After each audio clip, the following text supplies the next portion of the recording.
என்ன நினைக்காம போவீங்களா? இவ்வளவு பெரிய காரியத்தை செய்தவர் என்ன போய் நினைக்காம போவீங்களா? நமக்கு அதெல்லாம் தெரியாது. ஹல்லேலூயா.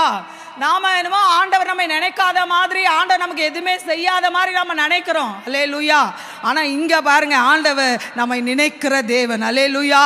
அவர் விசாரிக்கிற தேவன். ஹல்லேலூயா. பர்த்திமேயு குருடன் கத்துறான், தாவீதின் குமாரனே எனக்கு இறங்கும், தாவீதின் குமாரனே எனக்கு இறங்கும் அப்படின்னு எல்லா சீஷர்கள்லாம் சத்தமிடா சும்மார் சும்மார் எல்லாம் அதட்டுறாங்க. அவன் இன்னும் சத்தமா கூப்பிடுறானா. அல்லேலூயா. மிகவும் சத்தமாய் அவன் கூப்பிட்ட உடனே பாருங்க, அவர் அப்படியே ஸ்டாப் ஆயிட்டார். அவன் இந்த குருடன் கூப்பிட்ட உடனே பாருங்க, எல்லாம் அந்த குருடனை திட்டுறாங்க. ஆனா இவர் நின்றுட்டு திரும்பி அவனை கூட்டிட்டு வர சொல்லி அவன் கிட்ட வந்து அவனை விசாரிக்கிறாரு. அப்பா, நான் உனக்கு என்ன செய்யணும், என்ன செய்யணும் விரும்புற சொல்லு. அல்லேலூயா. பாத்தீங்களா, ஆண்டவரே நான் பார்வை அடையணும். அல்லேலூயா. உடனே பாருங்க ஆண்டவர் பார்வையை கொடுத்தார். அல்லேலூயா.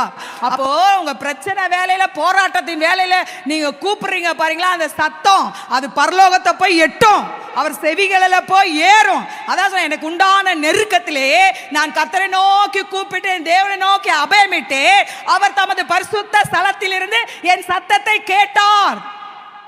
கேட்பாருங்க. நெருக்கத்துல, பிரச்சனையில நீங்க அவரை நோக்கி கூப்பிடும் பொழுது ஆண்டவர் ஓடோடி வருவார். அல்லேலூயா. எல்லாத்தையும் பார்த்து பாரு, கவலைப்படாதீங்க. உங்க வாழ்க்கையில இருக்க எல்லா பிரச்சனைக்கும் அவர்கிட்ட ஒரு முடிவு உண்டு. அல்லேலூயா. அதுதான் ஆண்டவர் சொல்ல, நிச்சயமாகவே முடிவு உண்டு, உன் நம்பிக்கை வீண் போகாது. நீ என் மேல வச்சிருக்க பாத்தியா நம்பிக்கை, ஒரு நாள் அது வீணா போகாது. அல்லேலூயா.